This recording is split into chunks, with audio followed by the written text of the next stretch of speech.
Hello. Hi. Good morning, hello. Bug. Welcome to Dork Duck Daily, Come here, sweetheart. the daily show with all the news you nerd, and all the other trimmings. It's am I the asshole day? So we'll cover some news and then also get to that wonderful experience of going into the bowels of Reddit and asking that all important question. We're still pretty deep in our and good morning, Vince. Good morning, Mello. We're still pretty deep in our Twin Peaksian journey. I'm not gonna lie. I'm gonna be fully transparent. I love the show and I love being on it, but the way that I'm just like, what if we just watched Twin Peaks until like it was time to go? It's why I've been a To the bad comic mod for store. Vince lately, too, because it's like that's all Selena wants to do. I'm sorry. And so like You're tonight, the one who showed this to me. You're tonight, Vince, I'm giving you word ahead of time, and my brain was like, oh man, I've missed the last two now. But like also, if I was like, hey, I'm gonna go do this instead of, we're near to running out of material of Twin Peaks, so it's like it won't be forever. But the one. No, we just finished episode 12, so we literally of have 18 of we the literally have final 6 episodes, so it's 6 hours. It's pretty incredible though that yeah, hi Mello. That Twin Peaks: The Return is I like the original show. I think I appreciate the movie Bye. more than I like the movie. And I love parts of the original show. Come here. This Twin Peaks: The Return is one of, I think, my favorite pieces of media ever. Like it is pretty exceptional. And it's such a weird sell. Like I was thinking about it this morning, and I was like, oh my gosh, you know who would love this? Andrew. Do you know who I could never get to watch the first 2 seasons of Twin Peaks, and then the all the prep work that you have to do to get to the Twin Peaks: The Return? Yeah. Andrew, there's no way. There's no way I could get him through. Like, okay, But also, like Andrew was there when I was like maniacally searching for a way to see the movie in theaters, and so I Yeah. think he understands the level Good morning, Sam. at which this show is like affecting both you and I. I feel like using that, you could be like, hey. My favorite thing about Andrew is like he, like me, just gives fuck all about spoilers. He just loves media and wants to discuss media, and he's pretty close to me in thinking that spoiler consciousness has kind of ruined conversation about media a little bit. I think we've both like trained ourselves to be like good citizens in a world that normally like disagrees with us, but we as friends know we can just like have conversations. And so like Sorry, Bug was being weird. we I will be able to have a conversation with him objectively about like what this piece of media is doing and doing for like for me and for you, without, and like from that he'll either be like, oh yeah, that'll be worth me taking that journey, or not, Or he'll be like, oh no, that's not something I'm interested in. but that's really cool that like we could still have like a Okay, conversation I see. about like the media and what it's doing. I do get that. Like, that makes sense to me as a person, because like I don't want to be spoiled on things usually if it's something that I think is gonna affect me better if I don't know. But at the same time, I'm so obsessed with like learning things about shows and like consuming as much as I possibly can that I end up spoiling myself anyway. And that it didn't lessen any of the effects of what I feel from the show by knowing what I knew going in. And like I didn't even know, and I'm not gonna say what it is, but I didn't even know It's who. also hard to spoil a David Lynch thing, I Fair, think, because fair. it's like the answers are simultaneously very basic and very complicated.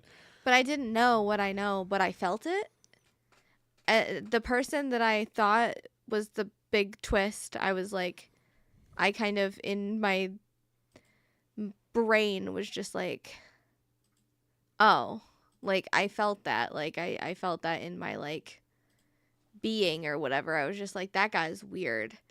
And then later you find out it, and I was like, haha, I called it. Like I felt, but I didn't feel like, haha, I called it. I You're just, like, ha ha, like I just called it. sobbing in the corner, like, oh, I called it. But no, it's like, I, Mela says, have you seen Twin Peaks Fire Walk with Me? Yes, that's yes, the that was movie. the one I was excited to get to, was the movie, because I've had so many people in my life be like, that is a movie that you are going to thoroughly enjoy and feel things about. And I was like, you were right. I did. I felt many things about that movie. And I'm excited to get through the return. I wasn't as excited for the return as Jeff was, but I am having a great time with it. It's very good. Um, so many people have described it as like a very good portrayal of like the passage of time, because so many shows will do like reunion type seasons or like things where the characters are older and it doesn't quite hit that like growth. Yeah, because it's a capitalistic like opportunity to be like, hey, do you remember this person? Hey, do you remember this? Yeah. And when there is growth and change in characters, often people lose their ever-loving minds and get angry about it. What do you mean Luke Skywalker is like old and crotchety now? Yeah. That's not my Luke Skywalker. Drah, and that tends to be most of like nostalgic media that we see is just like, keep it safe, keep it as like. But this felt like they did that and allowed them to grow at the same time. Yeah. And that was a very interesting thing to and it see. it has the feeling of like you're settling in for just like a long novel. Like Yeah. it's 18 hours of just like, we're going to give you all these disparate pieces, and some of them are going to connect together and some of them aren't, but thematically they do. And it's very, Sam says the biggest twist in all of Twin Peaks is the flower guy becomes a Russian secret agent and tries to steal a remote control car from a kid on Christmas. Home Alone 3. Yeah, it's interesting because it's like Andrew and I come from the world of like, what's your specialty? 18th century British feminist literature. Oh, cool. What's your specialty? 1950s American fiction. Okay, what are you really excited about? I found the story, and this is everything that happens in the story, and this is why, like, the conversation happens between two people that know that they're never gonna. You can't read or experience all of human works. Yeah. It's just impossible. So this idea that we can't ever talk about any works because you might one day want to experience it is insane. Because I tell you what, tomorrow, another 300 things are going to be invented that you never are going to watch or read. That's true. This idea of spoiler things, and I know people don't agree with me, but it's I don't just agree like, in that, like, I think you should always go into a conversation by being like, do you want me to tell you about this? Yes or no? That's the easy thing for me to do, is just be like, do you want to know about this? And then someone could be like, yeah. And then that's it. but there's... Like, you can't just go in, like, with that energy of, like, assuming that just because you're okay with it or just because you think it should be okay. I feel like that there's the trolley version of spoiling. Like the worms, the gummy worms. No, the like Those are the trolleys. internet trolls. The like, okay. ha ha ha ha. This is what happens. Now you know that, Mm-hmm. and I ruined that experience for you. Ha ha ha ha ha. And then there's just like honest, earnest discussion of like of media, and I feel like in our pendulum swing to be like cognizant of people that want like first experience to be like protected, we've Yeah. like lumped those together where it's like we see the trolls that are like, ha ha ha, this character kills this character, ha ha ha ha. We've lumped those together with someone's like, hey, let me tell you about this piece of media and why it's Yeah, cool. I'm really passionate about this, and like I want to talk about it, and you're one of my favorite people, and I want to tell you about it, and like, yeah, no, I get. It also inherently. Sorry, I felt like I was gonna sneeze, and then I like coughed, and then it stopped both things from happening, and it scared me. I think it also inherently puts on a pedestal the first experience of media, which is to say that it's like, oh, if you haven't, literally the word spoiled means like, well, that's ruined for you because you can't do the first experience. I like people telling you to go in blind. That's something that I'm like, it doesn't necessarily imply that if you don't go in blind that like it'll be bad, but like just like with the substance, a lot of people were just like, including yourself, told people to go in blind. Mm-hmm. Don't look up anything about it. Don't. Yeah. Or like Barbarian. Don't look up anything about it. Just watch it. There's stuff like that I'm like, if you knew, like, it technically would maybe not lessen the experience for you, but you wouldn't get that level of like, oh my God, you know? Yeah. And I think Twin Peaks is interesting in that, like, I think a lot of different people had, like, you could go in knowing a lot about it and still have that experience. You could go in knowing very little about it and still have that experience. I think that show affects different people in different ways. Like it's a different experience for. Yeah. When I'm also not saying I'm 100% right about this, because if I get my way, then that means that the people that are trolling bulldoze their way into conversations to be like, haha, this person kills it. We had to take a shift as a culture to protect people from that. Yeah, 100%. But also, like, do you know what I fucking love? Second, third, fourth, fifth watches of things. Oh yeah, especially things that are in like detail oriented, because I'm a little ADHD riddled goblin, and I can't, like, even if I'm sitting there and I'm like locked in, I'm literally gonna get distracted by something either on the screen itself or like around me. Like I had to literally like hold on to the couch this morning because there was like a light that just kept like flickering over our TV and like over to the side, and I kept like looking at it, and I was like, Mello sent me the same thing that you already know about and are trying to get me to try. Yeah, it's a hike. I don't know that we're gonna. But yeah, they are doing a screening of. I don't know that I can convince Jeff to do that, but yeah, that's exactly I think the one that I found because I googled, because like I seen like I think one of the people from like Massachusetts or something was like posting in this Twin Peaks group that I'm a part of on Facebook, and they're like, hey, we're doing like a David Lynch like tribute thing at our theater, and like they're showing the Fire Walk with Me, and they're showing Eraserhead, and they're showing Blue Velvet, and like, oh, bug. And they're doing all that stuff, and I was just like, man, I wish there was something like that near us. And then that led me down the rabbit hole of like where these things could possibly be at. Yeah. I would love to see that movie in theaters. So. I would love to see episode 8 of The Return in theaters. That's where I'm at. I wonder if they would ever do anything like that, where they would do like a showing of the show in a theater. Can they do that?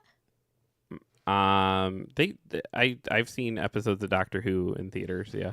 Oh. Back at the absolute peak of 2010s nerd culture and 2010s where geeks ruled the world. Move these for you, sweetheart. I no joke saw a TikTok yesterday of I think it was like a woman in her late 20s, like your age. Yeah. Who was like talking into a microphone on a show like with other women, and was just like, my biggest red flag now is if a dude has like a bunch of Funko Pops. Like, what are those even for? And like, what is the like? Oh yeah, if he's like hot enough, I'll deal with him having Funko Pops. But like, so, and it's just like, oh, it's done. The whole like weird era where like Funko Pops had a chokehold on people, and I never quite got it. They bothered me. And that's not me like judging. That's just me being like the general way they were bothered me. Like the way that their heads were bigger than their bodies, and I was like, if I take it out of the box, how am I going to display this? The head is going to weigh it down. It's going to make it fall over. I can't properly display my trinket. And then I never bought any. I did get a couple keychains because the keychains were small and their heads did not weigh them down. And so if you look in like my memory box, I do have a few Funko Pop keychains. I also have some like actual Funkos of like Digimon characters, and I think like the Jurassic Park dinosaurs, because those ones are made in a way that their heads do not weigh them down. it was wild because it's like, I don't like the design. I don't like the design either. Okay. But it's like it was this like culmination of so many things hitting at the same time. It's like you have this like absolute ubiquity of the internet happening, of like internet like userdom like hitting probably its peak before it all like went bad, right? Of just like, oh my gosh, everybody's on the internet and using the internet on like a daily regular basis in a way that like was not true before, and interacting in a way that was not true before, happening at the same time. That is like, oh my gosh, coders and coding is everything, in the way that like, you know, people are telling their kids to go to school to be a coder in the way that it used to be like, hey, go be an engineer or go be a and so like that stuff is hitting at the same time that they're understanding that it's like, oh, holy shit, all Sorry. the like. I didn't mean to laugh, but you could see Pete on the bed in one of the camera angles, and it looked funny. Oh, holy shit, like all of the like cheap disposable nonsense we've like put out over the years, that was like worthless and trash to us, that we were just like, here's this. These geeks have just bought it and saved it and like put it in boxes or put it on their walls or put it on their, like, this is crazy. And so it's like capitalism suddenly understands that they have a mechanism by which to like charge the geeks and like market to us. And 2010's culture is just this like complete like natural occurring atom bomb of culture of like geekness that just like goes crazy. And it's like you prove your geekness by buying things. And man, do we have products for you. And the Funkos are like the biggest like feat of that, of just like, what's your fandom? Here's a Funko for it. What's your fandom? Here's a Funko for it. Here it is. Don't take them out of the box. I pride myself in the fact that some of my fandoms were not Funko Pops. I was like, my thing is very niche and they haven't even made a Funko of it. And then I think most things have a Funko Pop now. Yeah. Like literally even anime and like I said, like Digimon characters. What's up, Nix? Jurassic Park characters, like Twin Peaks characters. What? There is literally a dead Laura Palmer Funko Pop. Where? She is wrapped in the plastic. Oh my god. It is maybe the most sacrilegious, blasphemous thing in existence. Good morning, Nix. Nick says now it'll be go to school and learn to be a prompt writer. Dylan says Jurassic Park, you say? Yeah. Since she keeps bringing up it.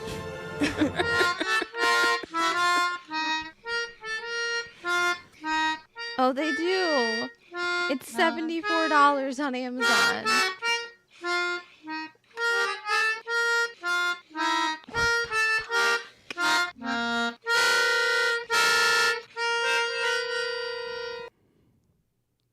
Thank you for that, Dylan. hate this. Oh, did you not know that existed before? I hate this. It is the most. I kind of want the Dale Cooper one because it's cute. That but, one's like, fine. The Laura fucking Palmer. Laura Palmer wrapped It's in the most plastic. blasphemous I hate thing. that. It's like so much of the point of Twin Peaks is like, hey, you know how Bob, they have Bob. you know how disposable Hey, oh my God. women are for the sake of plots and television. Like, let's actually like process and grieve the death of a character, and that is a big part of the early genesis of Twin Peaks. Is just like how commodified the dead woman body is in our American culture, and they made a Funko Pop of it. Yeah, that's disgusting, actually. I don't love that. Oh, capitalism, get a God, they have capitalism. Leland. He's $15. That's funny. No one wants Leland.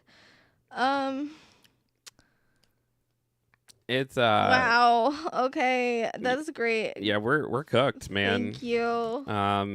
But yeah, the Funko thing seems it is going from Okay, because like I literally was like, oh, I wonder if there's any like merch anywhere of Twin Peaks, and there's very little out there like that you can find that is like something either that I would enjoy or that's like very mainstream.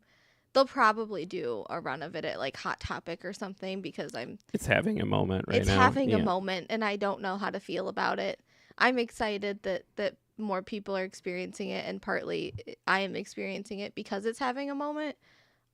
But at the same time, my little hipstery self is like, I want to gatekeep it. I just want it to myself. It's silly, but it's but no, Nick, like I was Nick says, well, Twin Peaks came out at a time when the only merch for stuff was like Star Wars and stuff like that. Yeah. But I was like looking and I was like, there's quite a few like cool little things that like there's not like t-shirts, I don't think.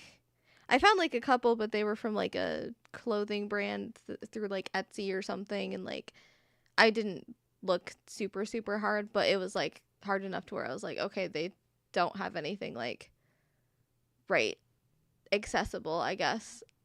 Not accessible, but like I don't know how to explain it. Like,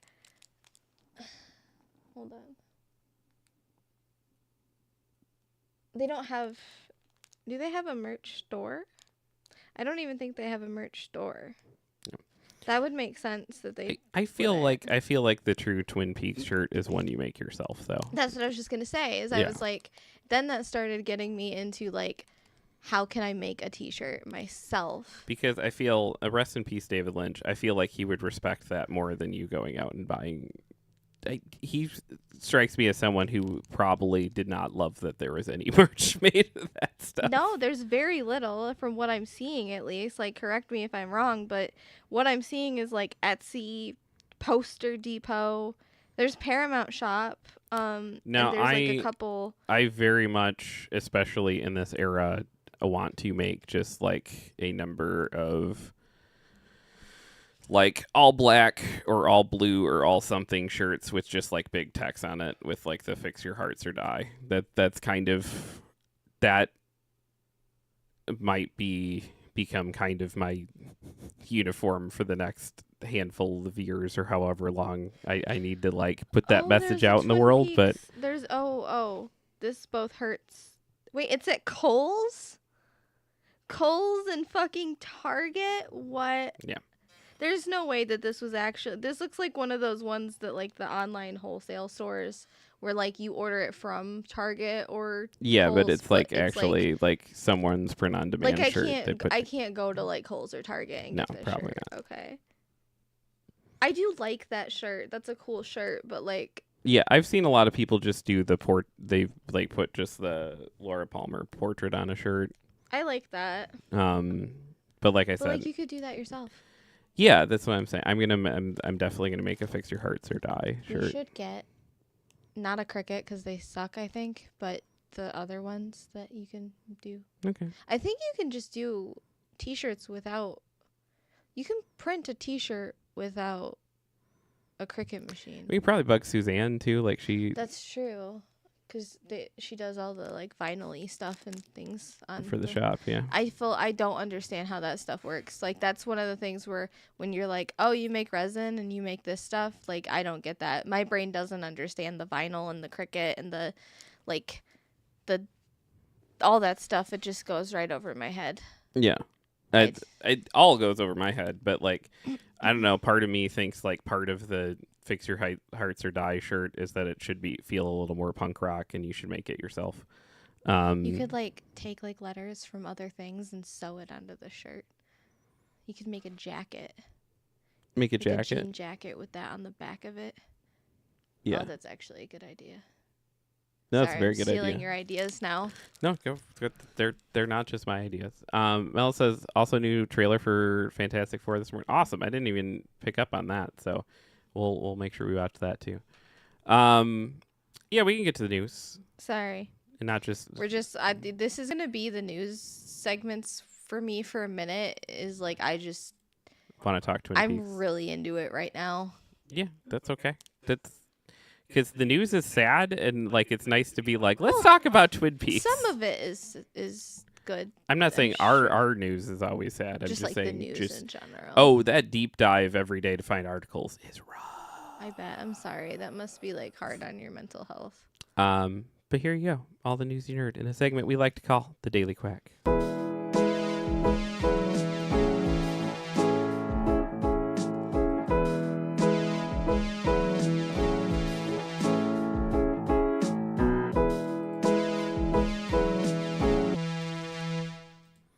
All right. The biggest news of like holy shit dumb. Buffy the Vampire Slayer reboot starring Sarah Michelle Gellar nears Hulu pilot order with Chloe Zhao directing. This is from Nally Andreevia. I'm so sorry. My gosh. Selena Lynn Marie. I know you I don't care need about to- Buffy. no, I This need is a to huge show- fucking deal. I'm excited. Hold on. I need to show you this. It's come full circle. Okay. It's at Box Lunch. Okay. When something hits Box Lunch or Hot Topic, I'm just like, huh. I Again, have this like moment of like, I tried to get you to watch all this stuff a year ago. I know. You and didn't I want to didn't watch it want till to. TikTok told you to watch it. That's not true. It's this I like didn't watch it until TikTok put Ethel Cain edits in front of my face and put Ethel Cain songs with like Laura Palmer edits, and I was like, oh, like this is like. I'm sorry, I have demand avoidance, and certain I know things, you have demand certain avoidance. things need to like. But click like in your my brain. demand avoidance is in conflict with your hipsterdom, because what ends up happening is that like when they do the very clever marketing to make things seem like they're your idea, which is actually an arm of marketing, then you're like, I want to watch this thing. But then you get upset when everybody else is wanting to watch the thing too. But then when like someone like earlier is like, hey, you should watch this thing, then you don't want to watch it. I mean, to my defense, we did try to watch episode 1, and it was like during a time where like I was so tired that like I fell asleep like in the middle of it. It would just the lull Yeah. of that episode just put me, and so to me I thought that was my brain being like, okay, you can't like, you won't get this, you won't be able to. And then I actually watched it when I was awake and willing, and like it instantly I was like, oh, okay, I understand. Like, okay, so you know the way you feel about Twin Peaks right now. yes, That is the way a lot of people feel about Buffy the Vampire Slayer. I know that. I am well aware of that, trust me. And this is the like holy shit, the return is happening moment. Okay. That I was in the middle of reading that article. Okay. This first sentence.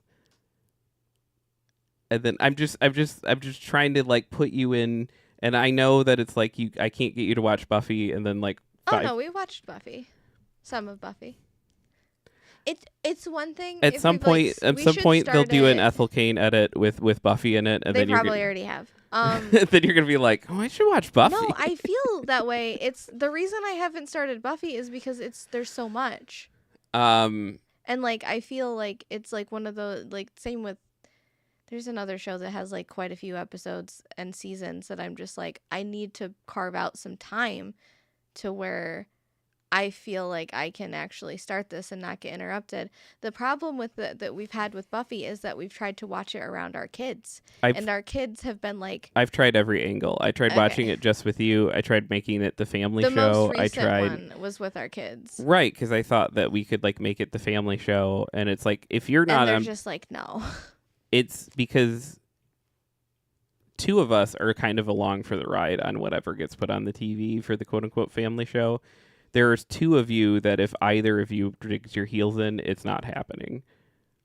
But I think both of us were like, I'm aware. Yes.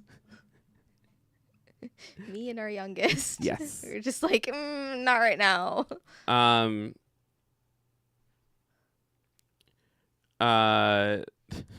Other Sam says Buffy has so much unless you discard the episodes with Dawn.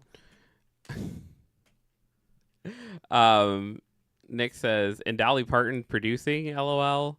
Buffy is a nostalgia show if you didn't watch it when it came out. Nick says, and don't have the connection. It's pretty much a cheesy vampire show. I somewhat disagree. I think on the surface, it definitely feels that way. But there is stuff in that still hits. The problem is it's from an era of like everything is Twin Peaks season 2 where it's like it's very uneven, which is how TV used to be. You didn't get like 7 episodes, 8 episode seasons where it's like, hey, we included only the best bits. You got 24 episode seasons and stuff. Yeah. And so there's a lot of like filler and like. No, I 100% like respect and understand people's love for Buffy. I'm sure there's shows like that for me where people are like, you like watched the show when you were younger and like you like the show a lot, but like those people missed out on the show or didn't watch it or were right in that area of like too young or too old to get engaged with it. And I think I was too young at the time for Buffy. I had friends who were into Buffy. Yeah. And like, but the thing is like, I also got, I think I want to say possibly into anime at the time, or maybe like something else that just like had me in a chokehold. And once I was hyper fixated on that other thing, it was really hard for me to get into anything else. I think that's. But Sam said, as someone who watched Buffy and Angel for the first time 2-ish years ago, it's a very cheesy vampire drama. Parts age really bad, but it was fun overall. I liked the episodes that I watched, but I will say like the cheesiness like is something that for whatever reason my brain just doesn't quite.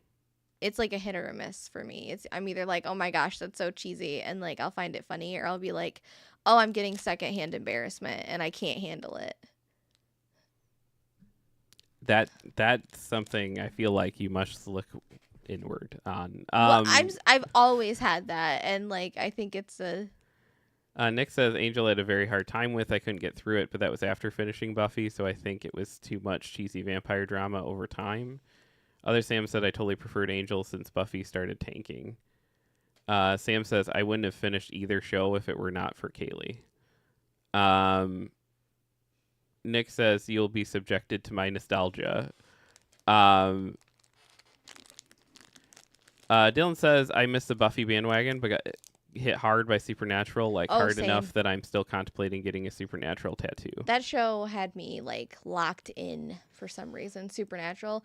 Watching it back now though, same thing. It's a little bit too much of the cheesy, where I'm just like, oh, this isn't hitting in the same way. TV just has changed, But so that's it's like fine too. I think that's the biggest thing. Is just it's like we used to watch 24 episodes of things, and it was like the quality would go all over the place, and now it's like every season of a show has to be like these concentrated 8 or 9, 10 episodes.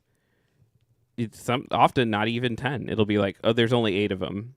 And it's like because people can't handle any kind of filler or anything taking any amount of time anymore. They're just like, ah! I mean, that's coming from the guy who was like, we were both contemplating skipping certain episodes of season 2 of Twin Peaks to get to the movie. We were, and I'm glad we didn't. Me too. I am. But it's like yes, we are trained now to be like, why are we watching this? And then you get to where it gets to, and you're like, oh, I'm so glad we watched Yeah, all like, that.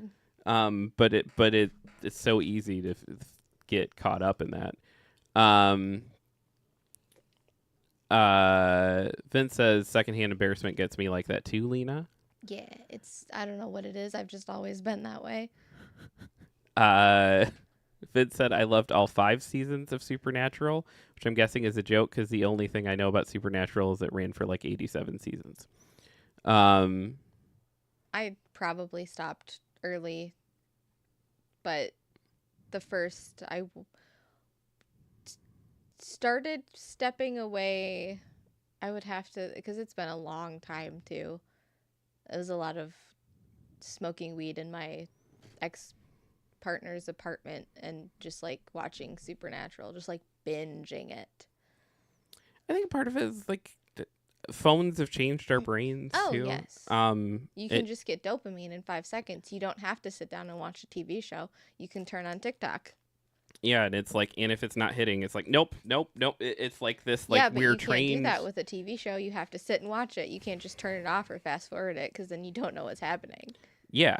Yeah. The phones have ruined our brains. Yes, that's one thing my grandma was correct about. She used to do the like, your phone is giving you a mental illness. And I don't think that the phone was giving me a mental illness, but I do think it didn't help the way my brain, like, filters through dopamine. Yeah. Mel said, I can't remember the name, the Three Sisters, Alyssa Milano show, to which Nick said, who's the boss? That's charmed. And Nick said, oddly, though, I rewatched Dexter a few months back, and it was actually better back-to-back with no gaps in the seasons.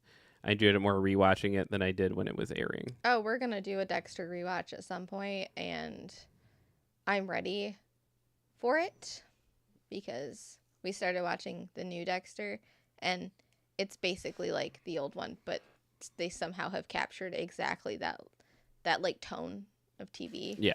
And I love it. Nick says, now that shows are 8 to 12 episodes, I get pissy when they do throwaway episodes. That was interesting with The Last of Us, when like everyone kind of had that reaction when there was an episode that didn't really have Joel and Ellie in it. And I would be like, but are you watching the show? This was an important, very good episode. Are you talking about Bill? Yeah. People were mad about that episode they were, because it didn't have Joel and Ellie in it? Yes. Because people are like, this is, once again, it kind of harkens back to like, because it's all about spoiler culture and it's all about like the first time watching a thing is like put on this pedestal of like experiencing the plot becomes like the main thing of experiencing something, not like anything else. And so like anything that's not like taking the plot from A to B and giving you like answers or giving you like suddenly gets put on this thing of like, well, why'd I watch this episode? It didn't advance the plot at all. And it's like, but thematically this episode's incredibly important. And there's more important things than just the plot and moving A to B to C to D. That's so interesting because like there's so many points of Twin Peaks where it's like there's characters and people, like side plots where I don't know that it's ever going to get resolved. Yeah. Like if you know what I'm talking about, the one thing. Yeah. Do you know what I'm talking about? I mean, that could describe so many things about that show. Okay, but yeah. Specifically Andy and Yeah. Yeah, they don't go into anything else about that side plot. Yeah. As far as I know, unless I was completely zoned out and just like they wrapped it up without me paying attention, but I feel like they just kind of left it, but I'm okay with that cuz like it's fine. It was there and then now there's like other things happening and I'm okay with leaving it be and not having that like closure, I guess.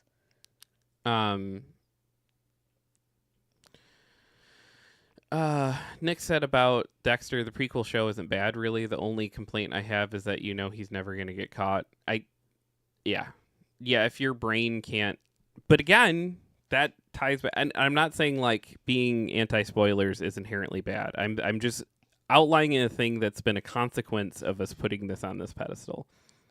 It's like it is harder for you to enjoy that show because you know he doesn't get caught, which is itself a consequence of this culture we've created in which the first time watching something where you don't know what's going to happen is considered more valuable than subsequent watches or subsequent experiences, if we want to extrapolate that to things you don't watch, like games that you play or books that you read, right? It's like we've created this culture in which you can't tell a story in which you know the ending and have it be enjoyable, because we've created a culture in which that thing of knowing the ending supposedly makes it not enjoyable anymore. But there's you can enjoy media, and you can enjoy a character who feels like he might get caught when you, the person, knows that he's not going to. That's a thing media can do and used to do a lot more. But now we are in this world where it's like, well, if I know everything that happens, therefore this can't be good. It's very interesting. I'm not sitting here like saying throw out spoiler warnings completely. I'm just saying this. There are some consequences to this world we've created. That's fair. I get what you're saying. I don't know that I fully agree or disagree at this point. I'd have to think more about it. But Nick says that was a world building episode. Leave it alone. Dude made half the planet cry all at once. Yeah, it's an incredible episode. Dylan says exactly, an 8-episode run with an single episode that doesn't advance the plot is annoying as fuck. But with a 24-episode run, they could do dumb, funny holiday or musical episodes where the director actually took a chance and tried to make more than a cheesy Monster of the Week episode. Yeah. The uneven quality led to some amount of magic, but people don't have the patience for uneven quality anymore. And then Nick said, not advancing the plot because you did a musical episode or a clip show is unforgivable. Last of Us, though, it tied in with the main plot and it was a solid as fucked episode. I know that, and you know that, Nix, but people complained. Mello said, I went to the bathroom before seeing Endgame and 2 guys were talking about Tony dying. I was pissed. I'm pretty careful in movie theaters to be like when we leave, to be like, hey, let's not talk till we get to the car. Also, you're pretty careful with it on the stream and like in general. I think it's more just like the people that like you like know well enough to know that like it's okay. To be fair, I am more careful about it than I would like to be. I've just kind of learned that largely culture doesn't agree with me, which is fine. And I want to be a good citizen, and I want to have friends that feel like they could tune into the show, and even if I believe that like they should be less spoiler conscious, that's not. I can say that. Own prerogative. Right, and it's like it would be me being an unkind friend if I were to sit here and be like, well, spoilers are stupid, so blah blah blah blah, and just spoil things. Yeah. I would say that like it's even I though would be careful at a movie theater seems to exist primarily for often that first, but again, that's what we've elevated it to in culture. My favorite thing lately has been to go to old movies in the theater. It's incredible, and I know what happens, but like I get to experience it where it is like unpolite for me to like pick up my phone and like the whole room is made to like keep my attention on the screen, and like I fucking love it. But yeah, that's a bummer of a situation. My defense against that, Mello, is that when I hear spoilers, I just like assume that they're trolls, and then later I'm like, oh, they weren't trolling on that. Okay. Like I assume they're making up fake spoilers. Oh, my brain just takes everything very literally, so I'm like people will literally make jokes about a show, and it'll be clear to everyone in the room that they're making a joke.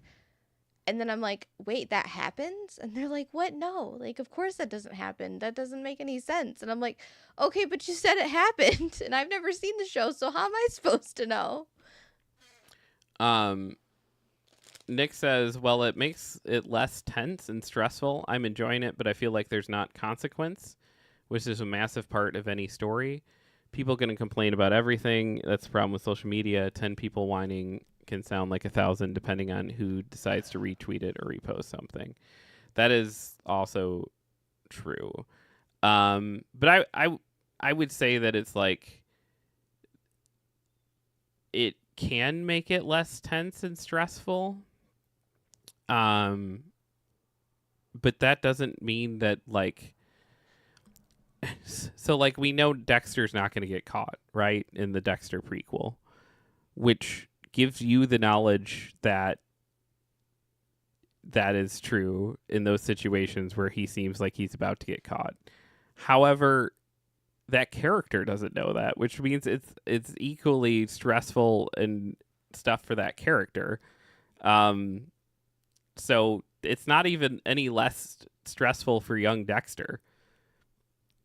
But yeah, it's like you don't have that friction of not knowing. But I don't know. I find it interesting. I don't have the answers for this stuff. I just find it kind of we've trained ourselves in a way, and some of it's been an answer to, I think, movie theater stuff dwindling as people's home technology has gotten better, and so their answer has been to be like, well, you don't want to get spoiled on this, do you? You better go to the movie theater or you're going to get spoiled. And like we've like enshrined this first appearance, the first experience of things in a way that tell you what, like as I get older and rewatch things, it is very interesting to me that the ways that like my experience of media changes.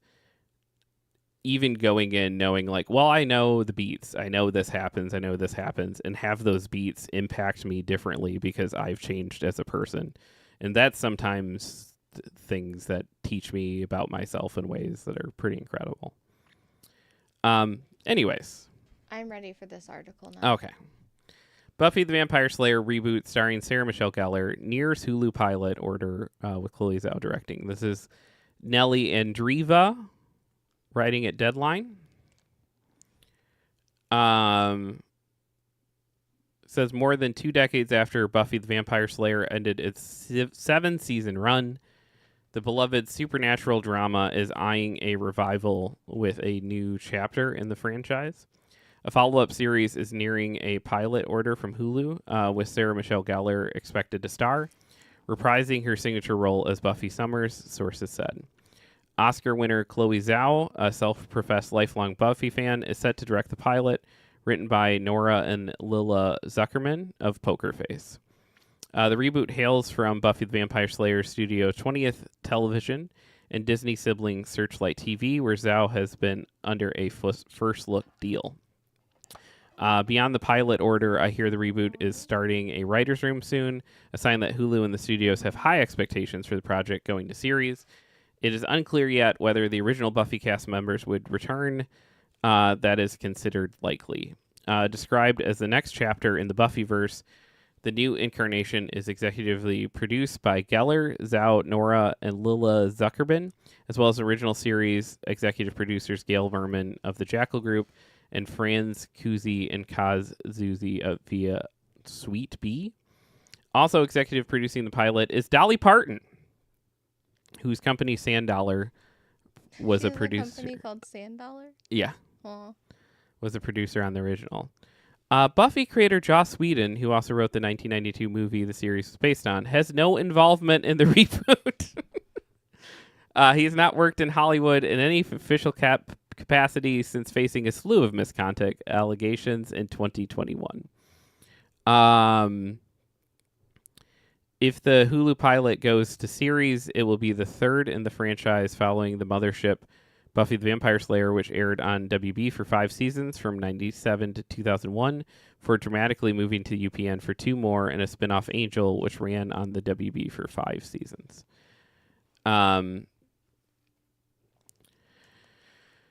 Parton indicated a year ago that a Buffy return was still in the works, saying in an interview, they're still working on that. They're thinking about bringing it back and revamping it. I love that Dolly Parton is so heavily involved in the Buffy the Vampire Slayer. Yeah, I like that. Geller, who had been opposed to revisiting Buffy as recently as 2023, expressed openness to the idea in a December interview promoting her latest series, Dexter prequel Original Sin, in which she is a special guest star. It's funny, but I always used to say no because it's a bubble and it's so perfect. She said, but watching Sex and the City and seeing Dexter and realizing there are ways to do it definitely does get your mind thinking, well, maybe. As to whether a potential Buffy revisit has to be a prequel, she said, no, it could be anything. It's a universe, and it makes you realize that in this world, we need those heroes, I think more so than ever. According to sources, negotiations with Geller for Buffy reboot had started when she made those comments. The negotiations are in their finals. That's amazing that you say one thing in an interview, and then like a few months later, it turns into a show. Dylan says, all hail Dolly. Other Sam says, I hope Dolly does the theme song. So speaking of reboots, okay, someone posted I'm assuming very clickbaity, like people should get mad about this, but like people actually believed it and are now taking it and like running with it, which like I literally Googled. It took me 2 seconds to Google and be like, is this a thing that's actually happening? And as far as I can see, it's not. But someone posted that A24 was going to be doing a reboot of Twin Peaks. Like actual, like, from, like, one of these websites that they, like, photoshopped it to where, like, it would be, like, it would look legitimate.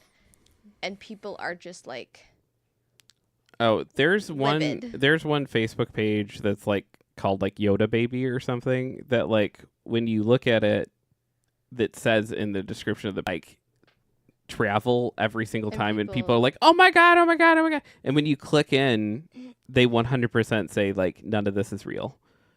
Every single thing we post is fake. But because people aren't paying attention to that part. No one actually looks at it. It's kind of incredible. I thought that was wild.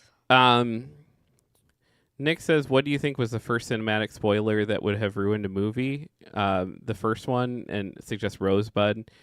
I mean, again, I grew up where Rosebud was a punchline, so I could only watch that movie knowing that going in. And I still really fucking enjoyed the movie. It was a punch. It's interesting because it's like, we watched Sixth Sense a little bit ago. I say a little bit. It was like a year or two ago, something like that. And it was the first group of people I showed Sixth Sense to that like had no idea what the ending was, because it had become such a punchline, become such a joke, that there's a lot of people that were like, I don't want to watch that. I know the blah, blah, blah. And I'd be like, oh, yeah, but watch this movie. Let's watch it. And they'd be like, oh, that movie's great. But they had like convinced themselves that like because they knew that thing, which is like, doesn't change the experience of the movie. It is like literally like I mean, it kind of does, of like, because you're looking for it in further watches and stuff. But it's like that movie is more than that last couple of minutes. I do agree with what you're saying, that like I think it's taken like a really big turn, but I also don't know that like I agree that like movies can't be ruined with spoilers, or like that. I don't know how to word it exactly. Like there are so many movies that I've seen that like there are those moments of like, if you know that's coming, you don't feel that drop in your chest, or you don't feel that like oh god, like but like holy shit, like that completely threw me for a loop. And like I do think there's movies and shows that like you would be better going in blind on or not knowing. Oh, there's some times where I'm like, I'm not enjoying this because of the dread I'm experiencing is like getting in the way of me like appreciating the other things that are happening. Then rewatch it again. Right, but like I'll sometimes like read a Wikipedia description so I know what's happening so I can set that aside and just like enjoy the thing. Wait. So you're saying the dread you're experiencing from something in the show or movie is causing you to not enjoy the movie or Like show? if my brain is just so caught up in like the like what's gonna happen and I'm just like I'll just spoil myself and then be like okay now I can sit and enjoy the show. I think that's kind of how people with trigger warnings feel, where it's like they're experiencing a negative reaction to what's happening. That's like unintended by the film. They cannot enjoy the film with that added like element to it, so to speak. Like I am one of those people that when I sit down to watch a movie, if it's a horror movie or anything thriller, I will go to. Also, Dylan created real art in our chat that I do have to get to at some point. What but is please it? finish your thought. No. Oh, okay. The does the dog die? I usually will look that up, even if it's technically spoiling the movie. It's like I don't usually want to see animals be hurt like that, and even if it's just in a movie, it's like it still does really upset me, and it really is something that I'm just like, I know that sometimes like plot wise, I don't know that I can even say that I can think of a movie right now where an animal being harmed adds to the plot in any way to me, that like if it wasn't being harmed the plot would move on the same for me. But like, I mean, there's 3 John Wick movies that hinge on that is fair. Fair point. But like 4, or Cujo I guess, or something. But like, because that's like what the whole movie is about, essentially. I guess, or Old Yeller. I would say, and without judgment, like no judgment whatsoever, on this. I just don't want to like. I just want to know. This is just information. I don't know what to do with this information. There is a pretty large overlap to me experientially. So like this is whatever data group. There's a pretty large overlap with people that want to safeguard all spoilers and are like the most spoiler conscious and the most like, oh my God, no spoilers. Like don't. Also want trigger warnings. That also want trigger warnings and That's utilize will the dog die. And that's very interesting because I am one of those people. Yeah. Because technically I will be spoiling myself on certain things because it will tell you like this is where this happens to this, and it's like that will show you, that will put you in this position of like something bad is about to happen at this point in the movie because this dog or cat or whatever is about to get hurt in some way, and so you're like, you know, something is going to happen, like based, like it tells you when it's going to happen. Sometimes it'll even give you like the actual like duration of the movie at which it happens from. And like, I don't know. I think personally, most of the time, like I appreciate that exists. There are certain things where I will just go in blind because I'm like, no matter what, I want to experience it. I think it's just like a personal, like it varies from person to person. I have to pee so bad. But you need to listen to Dylan's art before you pee. Hold on. I'm really sorry. No, this it's is okay. like this is true, genuine art that Okay. happened in our chat Okay. that we've been ignoring for a very good conversation. Okay. All right, you ready? Okay, yeah, I'm ready. Roll out of the bed, stumble to the kitchen, stab a bloodsucker, and listen to them bitchin'. Just stab and stab so they don't come back to life. I can barely see the chat, and I seen something. I didn't know the context for that. I was just like, what? Like I could see the words, but I was like, we were having such a good and important conversation, and I was trying so hard to be like, that is one of the funniest things I've ever read. No, I understand. I would have even understood if you interrupted me to tell me that. Like that makes perfect sense.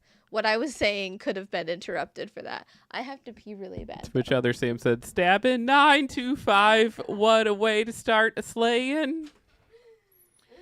Nick says some movies are as good as when you know the twist because you can see all the things that were hinting at it. But if you knew the twist going in, then you become that annoying person who says shit like, how did you not see that coming? Mello says, had a quick phone interview. I'm back. I hope the interview went well. Mello says sometimes trailers ruin movies. Yeah, I'm pretty big on like trailers give way too much away. As much as like that seems incongruous with the other stuff I'm saying. Um, I think that trailers, which are supposed to sell you the idea of like, hey, you want to watch this movie, often like are just like here you go, and like I think they often do that. Nick says you don't even need to see most movies today because literally everything is in the trailer. Yeah. Yeah. If it's a really good movie, sometimes it's fine because you can see all the beats in the trailer and then go see the movie, and then it's you're still experiencing it. But there's been a number of movies over the last couple of years where I've been like, hey, I kind of wish I would have gone in without that. Especially jokes. Like I understand why they show jokes in trailers, but I wish they wouldn't. Are you talking about how trailers basically spoil all Yeah. of them? I hate that. That's That what is Mel one thing brought where up, I'm yeah. like, no, I don't want to visually see that. Yeah, no, I would, but mostly I think agree with that. I think that when you look at trailers from back in the day, like the Alien trailer, things that are more like provocative, I think that's what a trailer should be. And I especially hate when it's like, hey, we're like I'll see like the first trailer for something. I'll be like, really cool. I'm on board. All right. And then be like, people will be like, have you watched the fourth trailer that shows off this? I'm like, I don't know. Yeah. Like, we're going to watch this Fantastic Four trailer at some point this morning. And it's like this. I'm more excited to watch these Marvel trailers now because unlike prior Marvel trailers, I was like, I don't know that I'm going to watch these movies because it doesn't have the cultural ubiquitousness.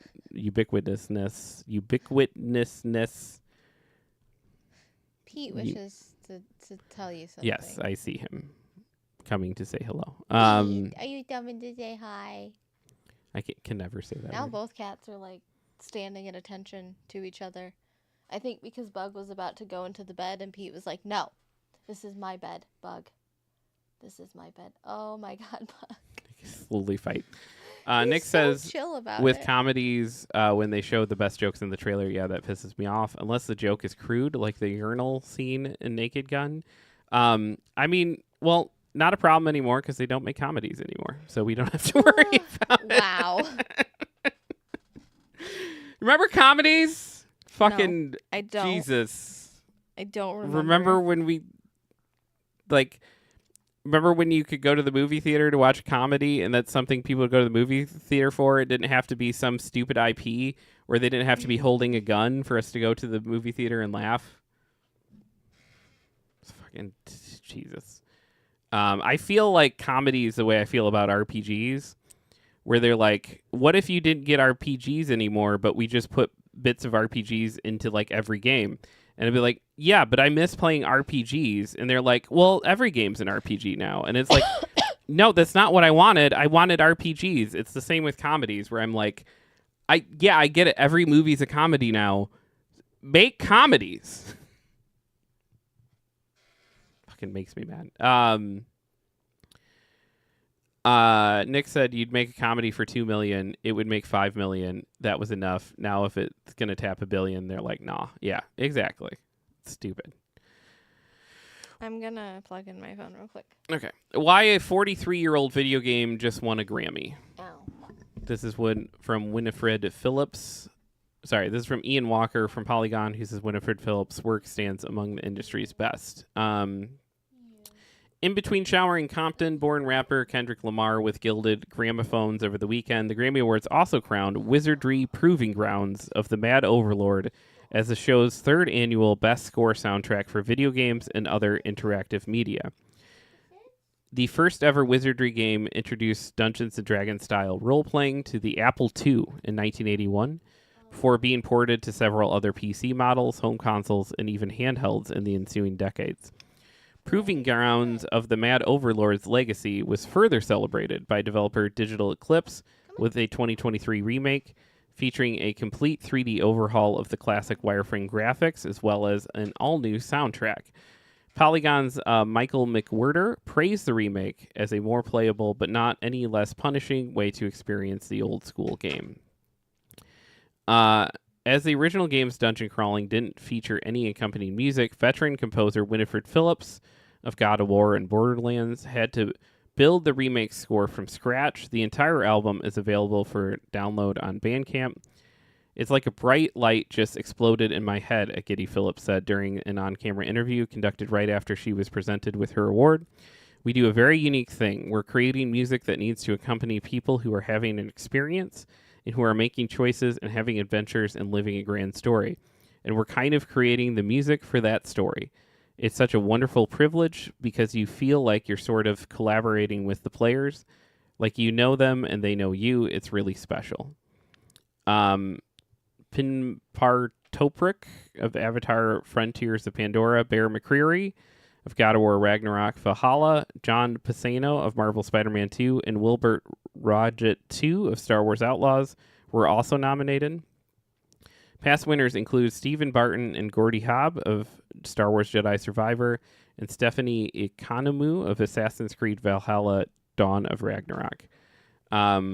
Before introducing a category specific to the medium in 2023, the Grammy Awards rarely acknowledged video games. Kristen Tinn's Baba Yetu from Civ 4 was the first piece of video game music to take home a Grammy in 2011 for Best Instrumental Arrangement accompanying vocalist, followed 2 years later by Austin Wintory's brilliant work on Journey, which took home the award for Best Score Soundtrack for Visual Media. And that's really fucking cool. Nick says, though to be honest, I think they started allowing nudity and swearing on TV with streaming, and I think most comedy ideas just get adapted to the small screen now. To be honest, which I don't mind because I prefer a weekly dose of laughs, unless it's Ryan Reynolds' thing, then it'll be a movie where the camera is never not centered on him. I both agree and disagree. I think again, it's a lot of it is comment. Sorry. You all right? I'm choking on an airhead. I'm sorry. I think comedies are a medium, comedy movies are meant to be watched over and over and over again. They're meant to be like watched and you and your friends repeat parts to each other and everything else. But again, we've pivoted to a media culture where things are only good the first time you watch them. And so, like, there's not as much space for that as there used to be. I struggle with comedy movies because I don't find everything funny that other people find funny. And so I feel this, like, intense urge to, like, perform when I'm watching a comedy movie with other people. And that, like, when they find something in the movie funny and they laugh, I'm like, oh my God, I'm supposed to be laughing. Why aren't you laughing? There's something wrong with you. No. And then I laugh at parts that people don't find funny. Yeah. Yeah, I don't know. But when That's other why I don't people like comedy when other movies. people laugh at stuff, that's not supposed to teach you what you're doing. That's supposed to teach you about the person that's laughing at the thing. Right, but when the movie is designed to make you laugh and then other people, like the majority of the people in the room are laughing, I'm just like, oh, do I just not, like, understand the joke? And then I'm like, why is that funny? And then people get mad at me because I asked them to explain jokes. Oh, I would never get mad at you too. I know. You and I we watch a few comedy movies together, and you and I find similar things funny, so it's never something I've had to experience, like, a lot with you, but yeah, it is still an interesting experience nonetheless. Hi, Bug. Comedy Bye, is Bug. this weird, like, simultaneously objective and subjective thing, much like horror. So it's like both of them are designed to bring about something that is that's the word I'm looking for. Both comedy and horror are looking to create a reaction that's not something you control. It's like it's an involuntary reaction from the viewer. That makes sense. And so both are like interesting because it's like there's a space where it like you can look at like, oh, that's objectively something that should do that, but that doesn't do that for me. And then there's like this subjective thing of like, within that space, man, did this really hit subjectively for me, and Yeah. like it get that response out. I see what you're saying. Let's see if we can find this Fantastic Four trailer, especially because it's got Joel in it. Joel? Like Pedro Pascal? Yeah, Okay. we've talked about this several times on the show. Oh, He's going to be Mr. I know. Fantastic. I figured that out. I just was like, I why love did you so much. I was confused because I didn't know why you were referring to him as Joel for a second, and then it clicked in my brain. Oh, okay. Fantastic Four First Steps trailer jets us back to the Silver Age. This is from James Whitbrook at Gizmodo. He says, after what's felt like years of waiting and a decade since, for better or worse, they last graced our silver screen. The Fantastic Four are back in action and our very first look at their MCU debut.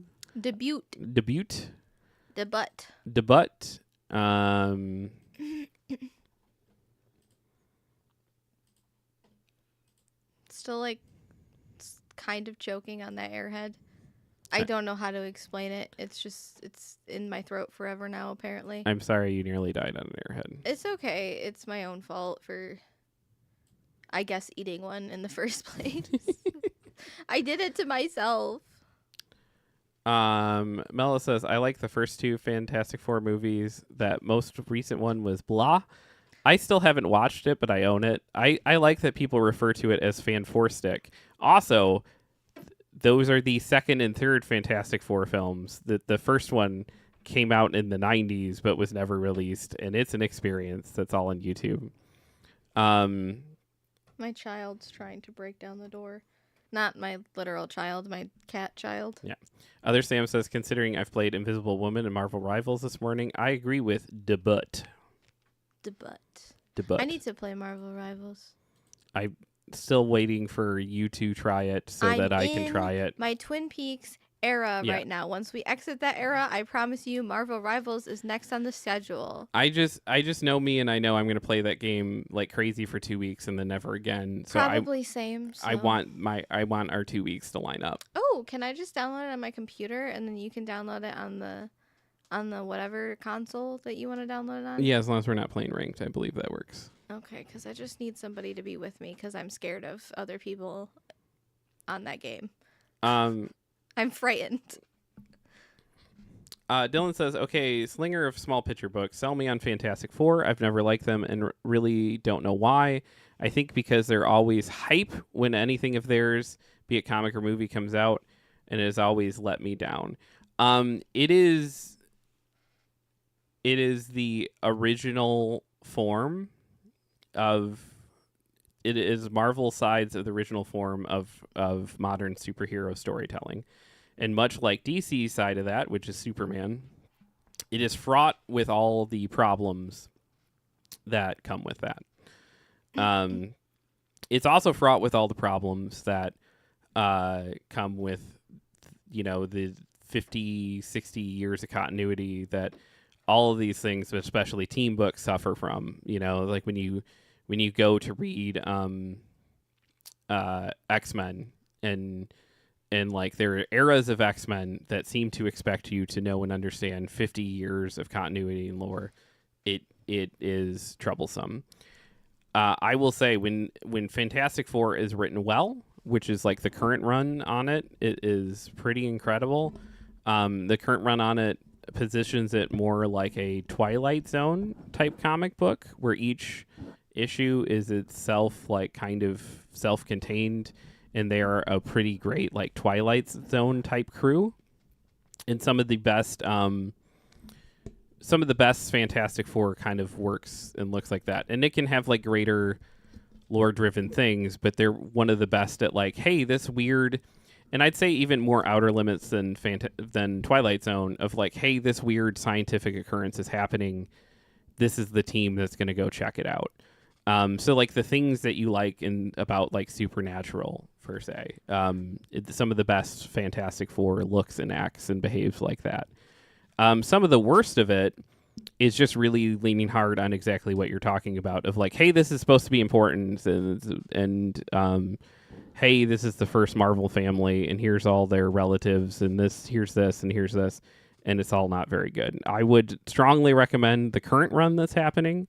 I would also strongly recommend Jonathan Hickman's run, of which he uses it as kind of a whole study on like just the weirdness that is and can be comic books, and like the greater, like, as he is inventing the ultimate universe, that is where we get things like Miles Morales and stuff from. Jonathan Hickman is also writing the in regular Marvel universe Fantastic Four and using that as a contrast point, and especially the main marriage at the center of it with Frank and Sue being like, look how this man is like an incredible, like his broken wheel takes him towards being an incredible, terrible monster who regards science and facts more than people and empathy,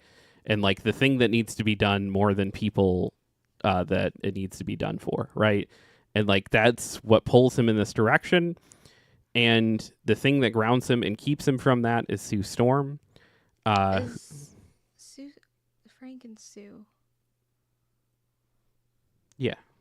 Who are they? Mr. and Mrs. Fantastic. Okay, they make jokes about them in Venture Brothers. Oh, okay. And like they're not. I don't think they're exactly named those characters, but they're like 100% based off of them. Yeah. And they make the dude with the long arms, they make him kind of an asshole. Not really an asshole, but just like he doesn't care about like anything except his work and like getting things done.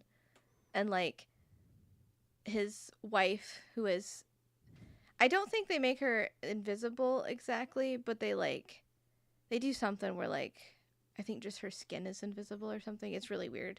It's like a different version of that.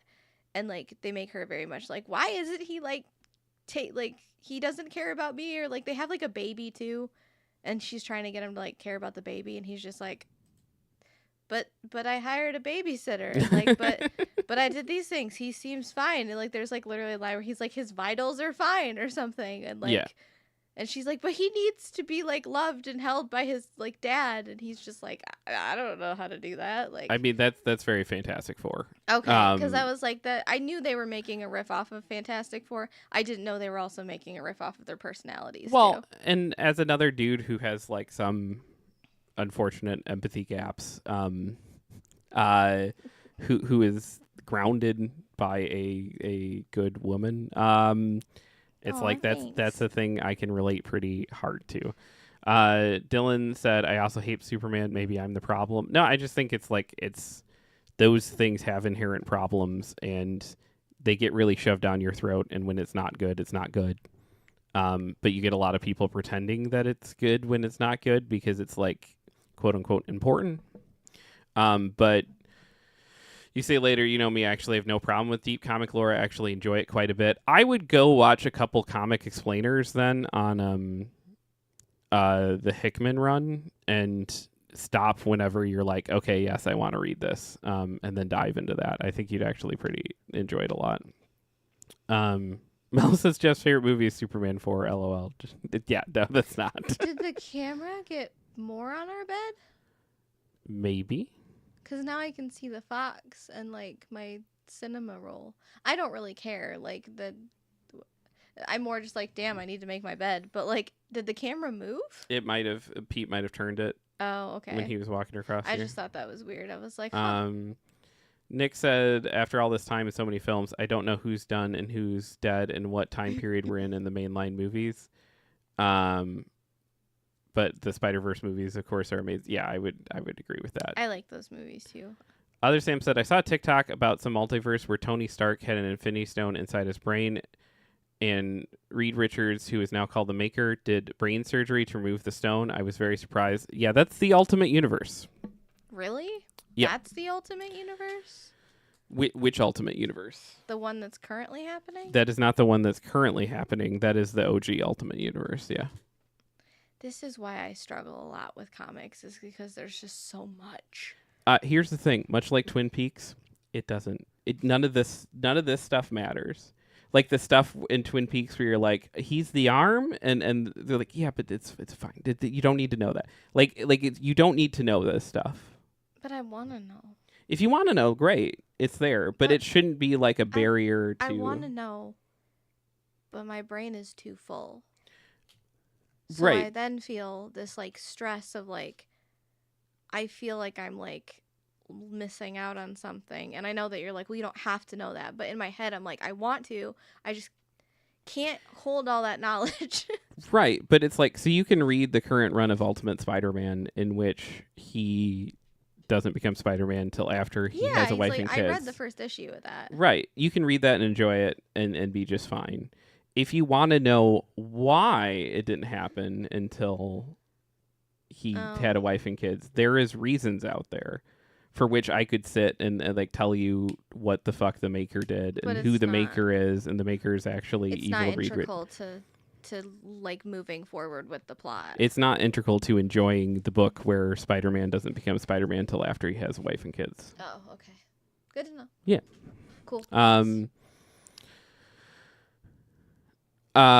Seems like, good Lord, I need to read it. Then it seemed very metal. Yeah, just if you're interested in that stuff, just dive into Hickman. And I would say people would say it's very easy then to like write off Hickman's Fantastic Four run because it takes place in the main universe. But I would say he is writing that at the same time that he's doing all that stuff. So he's literally writing. Again, weirdly, much like Twin Peaks, he's writing about evil Reed Richards while he's writing about not evil Reed Richards. And it's the contrast of the two where you get to see Hickman's brain and what, like, he thinks about humans and everything. It's actually pretty incredible. It sounds like it. It's a lot, but it's all there. Are we going to watch the trailer? Yes. Okay. Sam said, I found an AI or bot generated stream page and it's so weirdly off. Or a channel impersonating someone. It's very weird. Wait, what is it? It's I think he's saying it's like a streamer, but it's like an AI streamer, which is itself weird. Oh, interesting. That is odd. It was impersonating a bigger creator. That's super weird. Oh, that's bad. I thought it was just like an AI, but its own thing, doing its own. I was like, that's interesting to me. But if it's trying to like impersonate just someone, like steal that's someone's icky. stuff, that's gross. If it's like an original like thing. All right, are you ready for this trailer? I suppose. Welcome to the Baxter Building. We make a point to do family dinner every week. Sunday at 7, on the dot, no matter what. We're all here. Herbie, how's that sauce coming? Yeah, I'll be the judge of that. Okay. Okay, is this guy good or what? I want to add a couple cloves of garlic. Not because it's not delicious, I just want to add a little bit of zip. Okay? The perfect casting for that part. The wife. Before we went up the first time, you couldn't turn invisible. Ben wasn't a rock. The best pilot in the world right here. Yeah. Best looking, he means. And Johnny never caught fire. Ben has always been a rock. Johnny is Johnny. Hi. And I am right here. Whatever life throws at us, we'll face it together.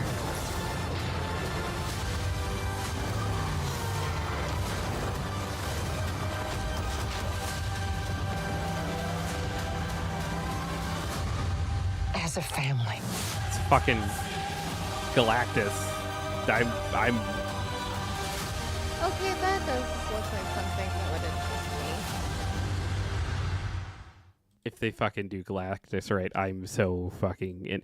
Because here's my other pitch, Dylan, on Fantastic Four stuff. It is like it's the stepping ground to my favorite thing, which is the Marvel Cosmic Universe.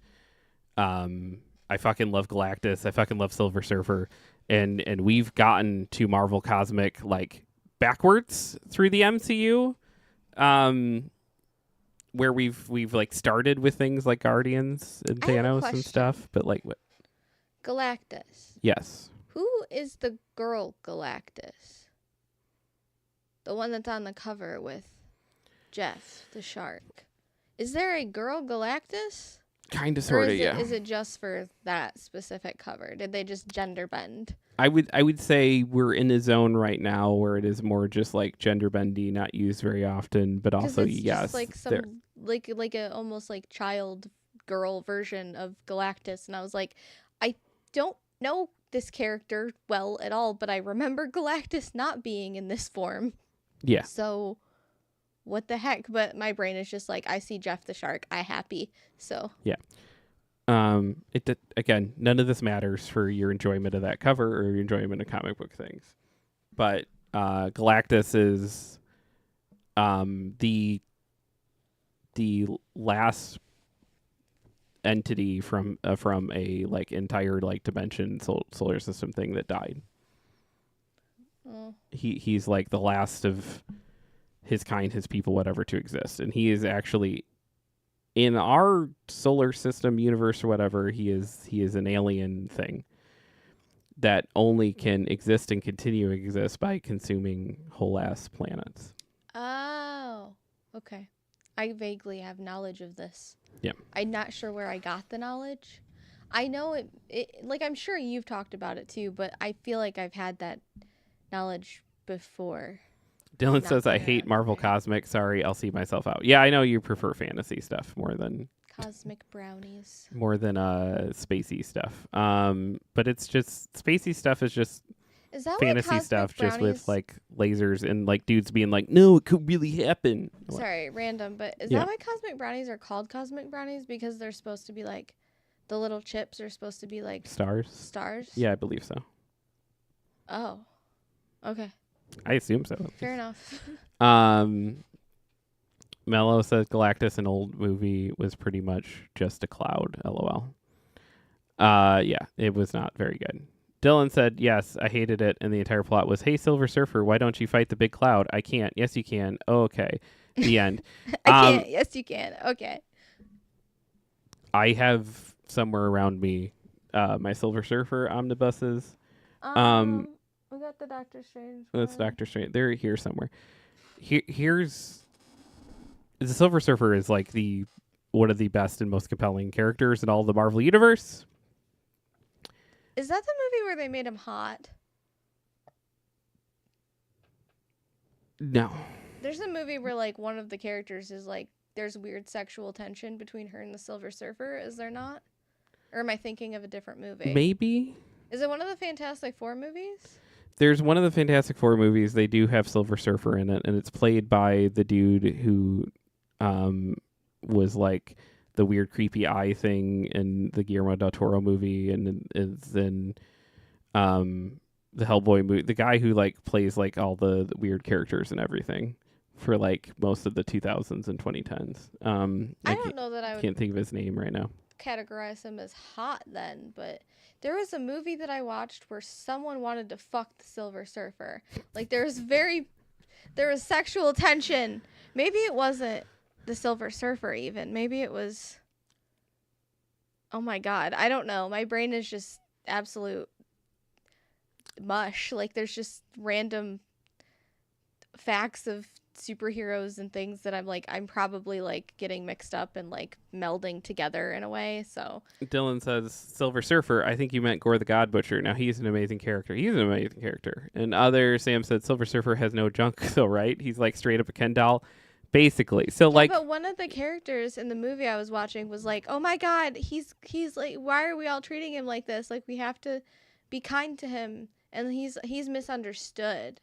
that might happen in the. I've not seen that Fantastic Four movie in years. It was with Jessica Alba. Yeah, that's the like only movie he's been in basically. Yeah, Jessica Alba wanted to fuck Silver Surfer.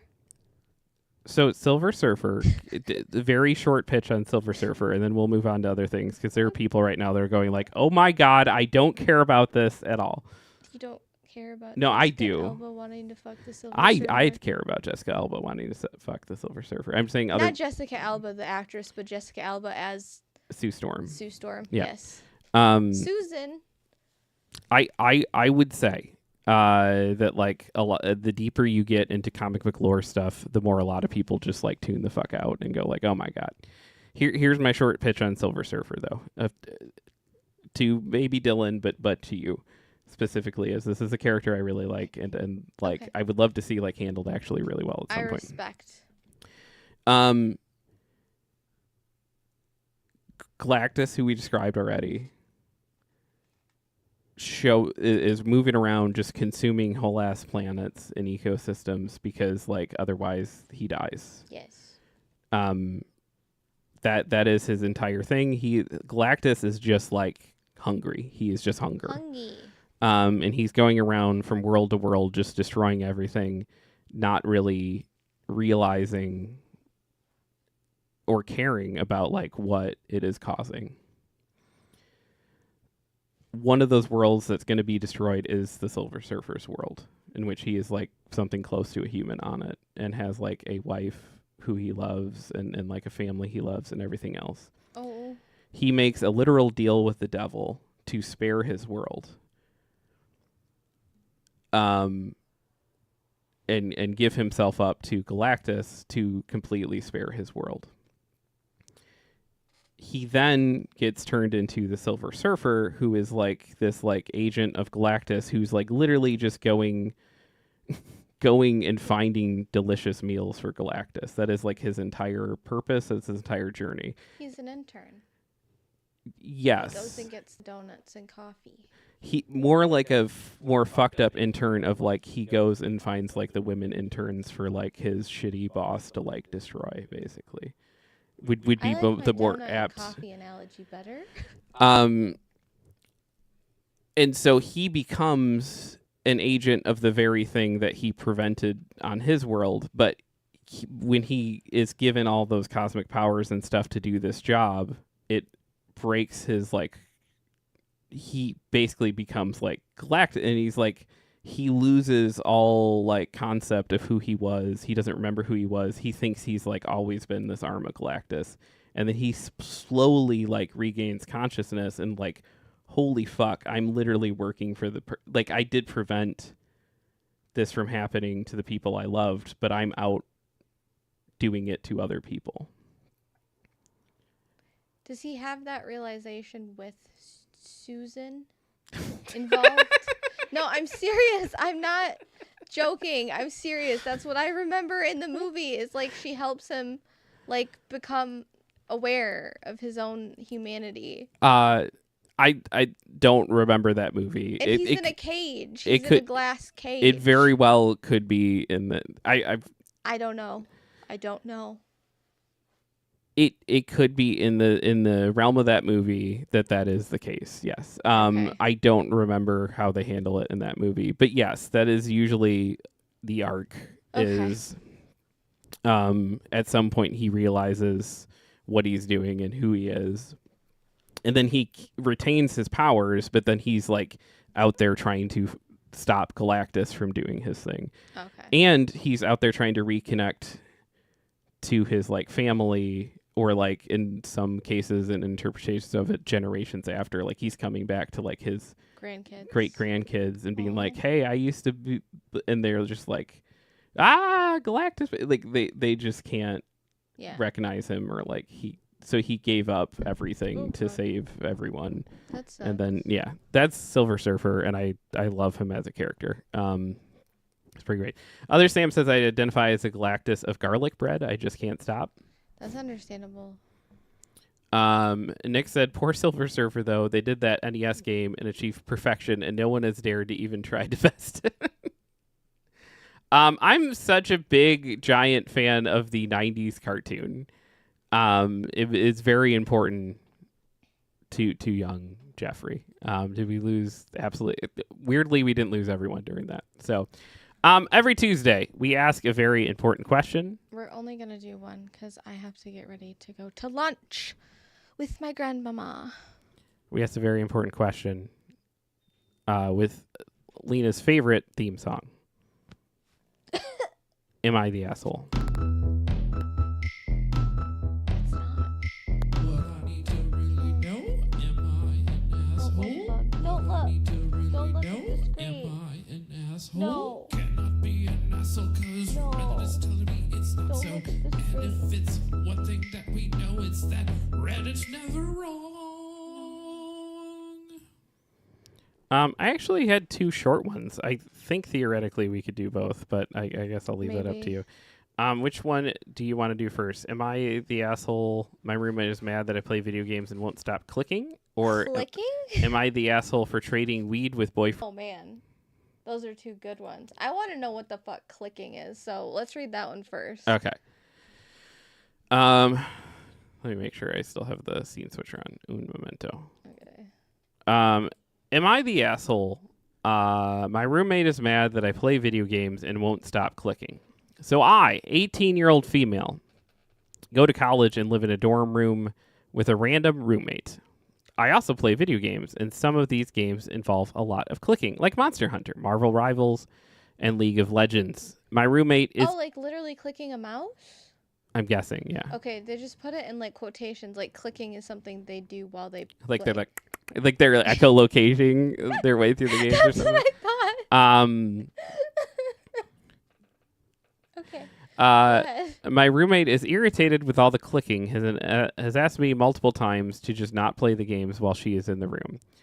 Now I have made accommodations for her, like not playing the games while she's doing schoolwork, not being on the phone while she's doing schoolwork. Bought new headphones so I could speak quieter at night while on Discord with my buddies. She still calls me inconsiderate and selfish for not ceasing the clicking while she is in the room because it bothers her and is super grating to her. I don't have $100, but I would put $100 bet right now. I would put $1 million bet right now that this person is an only child. The person playing the game, or No, the person the being roommate that's like, ugh, you're existing in the room. It says another phone interview. Got to go see the doctor. See you guys later. Yeah, good luck with the interview, man. Bye. Good luck.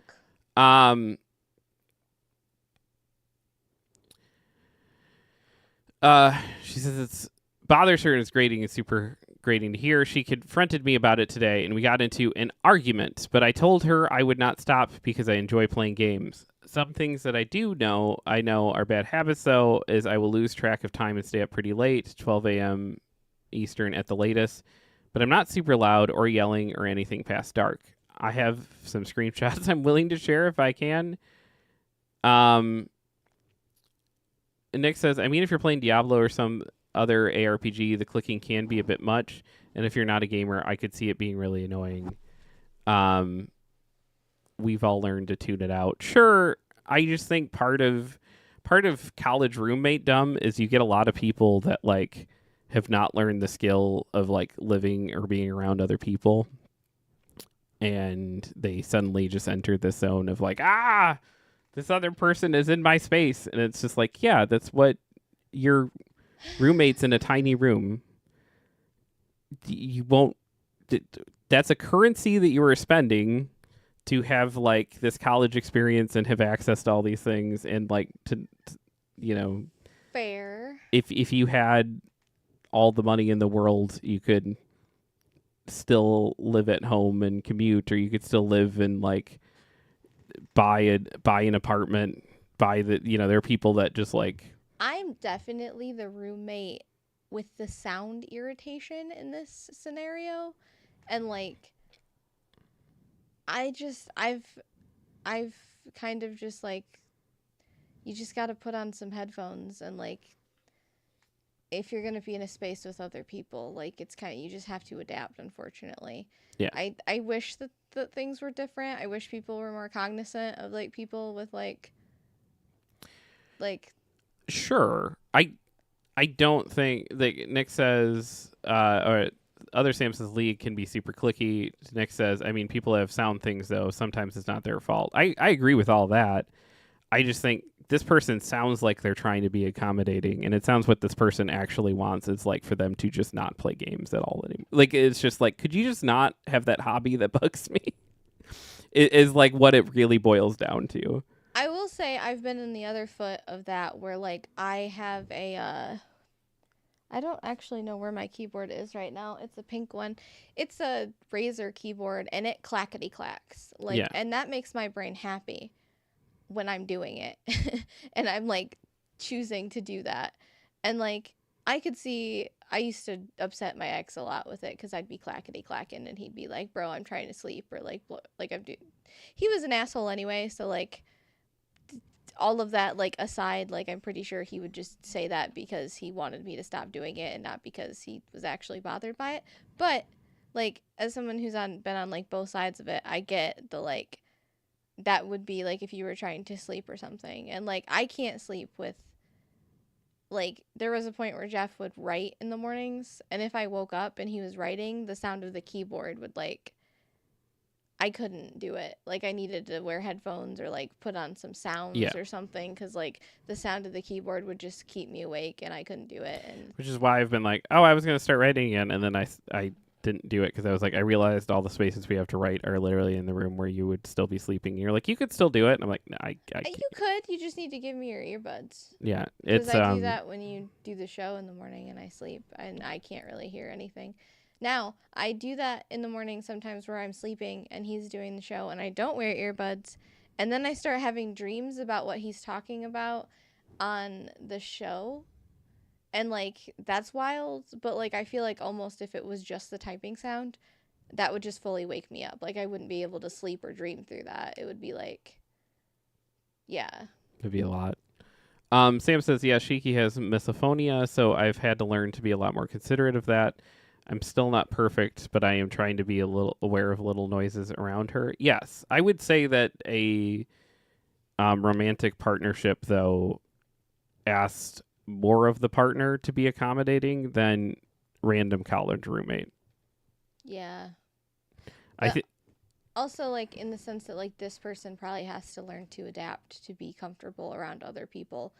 Other people should also try to adapt to be accommodating for other people. Like, I think it should be like a fair, like, yeah. not barter system, but where you're both trying to be kind to the other person. And like, if one of these steps you're doing is not like, hey, I went and bought what, you can buy a quieter mouse, theoretically, you know, it's like, those are things you could do. Nick says, yeah, I don't have the ASMR food redeem anymore because I didn't want to upset anyone. It was funny, though. Other Sam says, I still do mouth noises to wind her up when appropriate. Dylan says, sorry, this is random, but I bought my morning coffee from the local shop and casually mentioned being a comic book nerd, and the owner's son perked up and rolled over. He said, comic book guy Jeff is awesome and will always be his comic book guy. Aw. That's sweet. Thank you for sharing that. Yeah, it's weird. Because we're about to hit 7 years of that shop being open, and I was definitely in my. I've made a decision for how long I'm gonna do it, which is I don't need to share into microphones yet, but like I have in my head now, because I like to have like known exit for things, and I know when I'm gonna be done selling comic books at a local shop now. After a lot of years of questioning that and being like, should I shut down? Should I now know in my head the answers to that, right? In which case, when I'm done, by the way, I'm going to find someone who is like me, and then it's just going to be like I'm not going to sell anything. I'm not going to like do anything. It's going to be like here are the keys. Here's the job. Good luck. It's like being a superhero. It's not like, because like so many people I've watched so many people sell businesses that have existed for like 30, 40 years, and then they close a year or two later, because it's like, one, you're narrowing down by like who could not by like who would do the job, but like who can afford to hand me a bunch of money for this thing. And then also, like, if it does happen to be someone who could do the job, you're saddling them with like a whole bunch of debt to start off for a thing that's like really hard to make any money at. It's like, it's more like a church. It's not like it's a weird, it's more like a calling. Like it's like a weird thing. So it's like at some point I'm just going to be like to someone like, here are the keys, set up new accounts in your name, with all these distributors. But here's this thing. Holt says the Dread Pirate Robert situation. Exactly. Yeah. Sam said, I just meant I had no idea it was a thing till we were dating, and I've learned a lot more people have it. I don't eat on stream at all anymore, just trying to be mindful of it. Yeah, I think it's fine to be. I started doing that too. I'll catch myself sometimes where I'm eating like a snack and I'm like, oh, this might be disruptive to someone. And like, I'll either move away from the microphone or like stop like eating the snack or like save the snack for later or something. Yeah. But it's like, and it doesn't bother me at all to like just be like, okay, I'm going to do this later. Or I'm going to like step away or mute my microphone or something. Like it's to me, that makes sense. Like, yeah. But I know people that are like, I want to eat my snack right now. And I'm like, okay. That's fine too. Sam says I need to head out. Have a wonderful morning, Sam. Have a good day. We will see you probably very shortly. Am I the asshole for trading weed with boyfriend's stepmother? What? My boyfriend has a stepmother who is in this weird alien cult. She's a little strange. Very esoteric. But very nice. Plus, their cult produces super good hash. This is a joke, right? This is a joke post? But my boyfriend doesn't like her at all and largely ignores her. A few months ago, I talked to her at a party at his place, and we ended up smoking a couple of joints. It was very important for her that the children do not find out she smokes weed. No idea how she managed to hide it from them, so I never told my boyfriend. I talked about how I grow my own weed, and she was super impressed. For a few months now, I have been giving her weed I grew, and in return getting some of the hash they produce in a bunch of cash. The deal is super sweet. I sell my weed as all natural. I use my own compost out of practicality and don't use pesticides, so they're a big fan of the weed and willing to pay a bunch. Yesterday, I told my boyfriend after he mentioned he found a joint in his parents' room, I thought he would find it funny. Turns out he is super pissed and claimed I went behind his back and that I should talk to his stepmom. I apologize that I didn't tell him, but said I don't really want to stop trading. He also smokes pot, so that isn't the conflict point. Now I'm unsure. Am I the asshole? Would I be the asshole if I continued trading with his stepmom if he broke up with me? I'm pretty sure if my ex-boyfriend wasn't a shitbag, that he would still be hitting my mother up for weed. And, like, that would be fine by me. If he wasn't a shitbag. If he wasn't a shitbag. If we ended things on good terms. So there's a way where these people can just end things if they're really that upset about it. And, like, I know that's not, like, the optimal idea here, but, like... Nick says, the partner economy, there's nothing wrong with trade for trade. Business is business. It don't got to be personal. Sure, I think, though... Does the partner know why they hate their stepmom?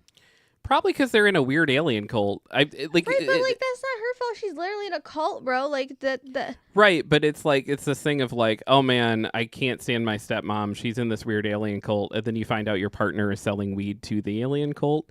Like I could get having a reaction to that. That is sure, like, but like, why are they in the alien cult? Like, what is the alien cult doing for them? What are the like pillars of the alien cult? What is the? Are you wanting to join? No, I don't want to join the alien cult. I just want to know if it's problematic or not. Like,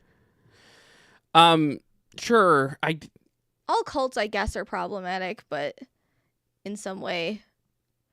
Sure. Also, I don't know. I think almost you're in a world where you're only the asshole if you either cease doing this or break up and continue doing. I don't think you're the asshole if you continue to doing this. If you break up, like that's where it turns into like business and personal are different things, you know. But if you stay together, then your and your business. partner is like, hey, don't do that, and you continue doing it, you're kind of an asshole.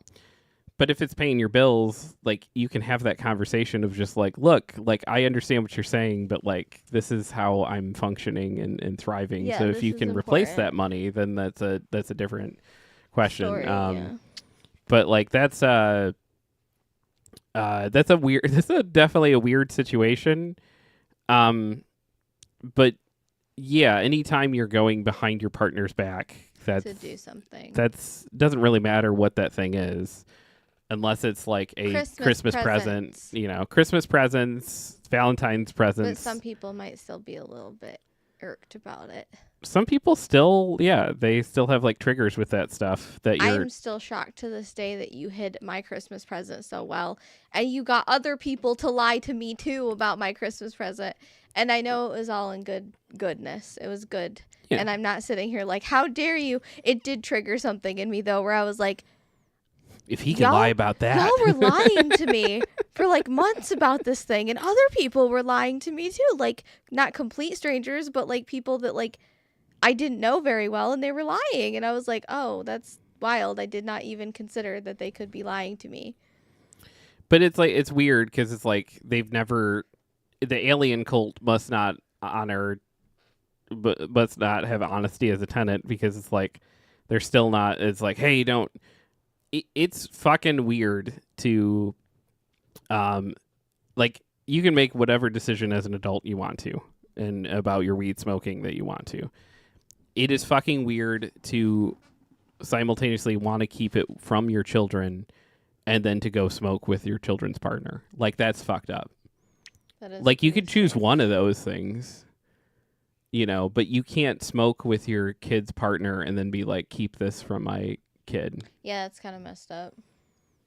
And that's inherently, and I don't think this gives ages, but I'm guessing we're talking about pretty young people here. Unfortunately, that's where this whole thing got fucked. And that probably means that this is a pretty selfish parent, and that all sucks. But she's in an alien cult. How can she be selfish? Dylan says if he could lie about that Christmas present, how many minions could he be hiding? I read it as millions, but as minions. That too. I kept forgetting about that. Jeff lied to me for an entire year. Nix, do you know about that? Oh my god. Nix, I feel like you would appreciate it more than It the warms average my heart person. that there may be some people out there that don't know about that. Selena hates minions. I don't like them. for whatever reason. They unsettle me. They make me uncomfortable.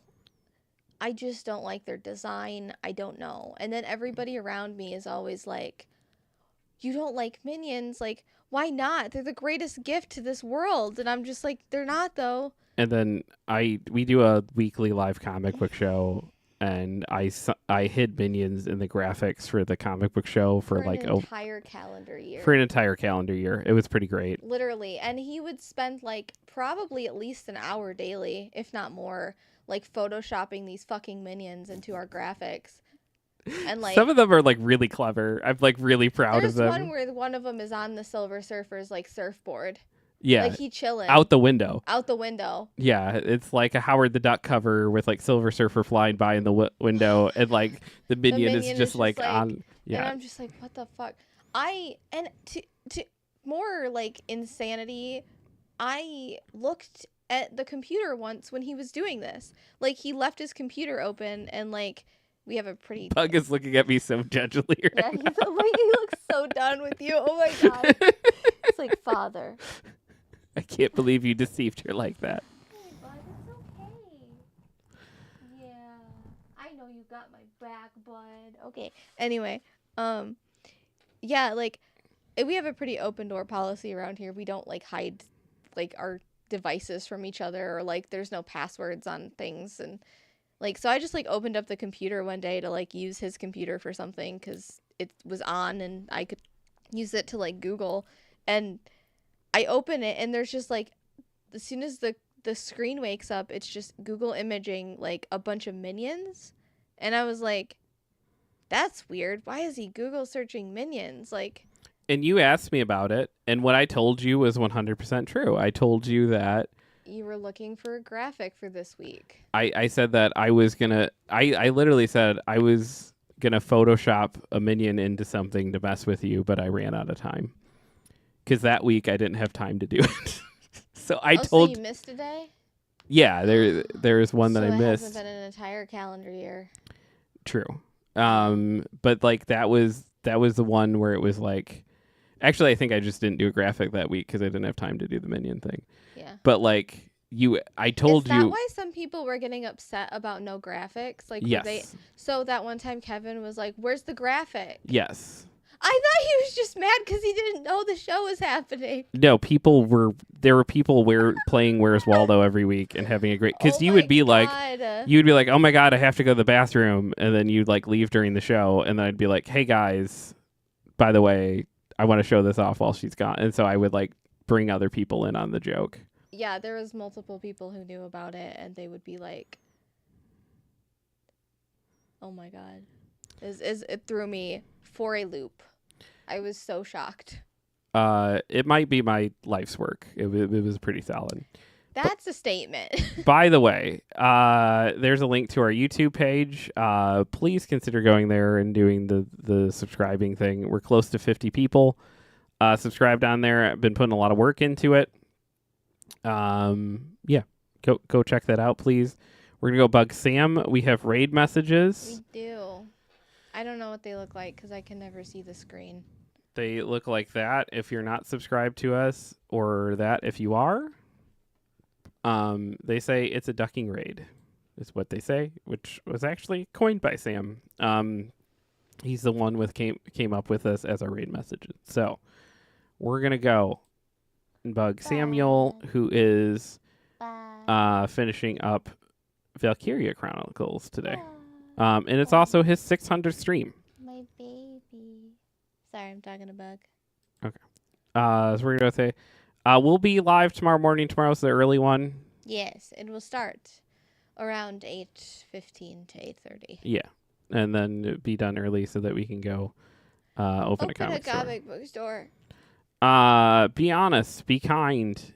Be useful. Don't lie to your partners about minions. Don't lie to your partners about minions. Or alien cults. Or alien cults. Live a good fucking life. We will see you